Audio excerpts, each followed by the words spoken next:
की चैत्यभूमीवर इंदू मिलचं जे आपलं स्मारक आहे जवळपास सिव्हिलचं वर्क हे 80% पूर्ण झालंय. पुतळ्याचं काम देखील आता अंतिम टप्प्यामध्ये आहे.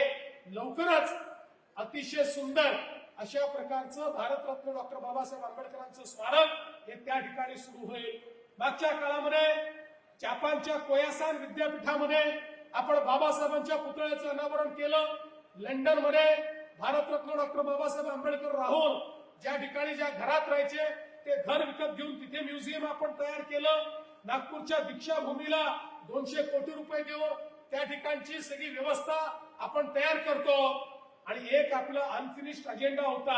मागच्या काळात जेव्हा मी लंडन स्कूल ऑफ इकॉनॉमिक्सला गेलो होतो त्यावेळेस त्यांना विनंती केली होती की या लंडन स्कूल ऑफ इकॉनॉमिक्सचे एक रिव्हियर्ड अशा प्रकारचे स्टुडंट एक स्कॉलर भारतरत्न डॉक्टर बाबासाहेब आंबेडकर राहिले आहेत. आणि म्हणून आम्हाला या लंडन स्कूल ऑफ इकॉनॉमिक्स मध्ये एक डॉक्टर बाबासाहेब आंबेडकरांच्या नावाचं अध्यासन तयार करायचं आहे. त्याला तुम्ही परवानगी द्या.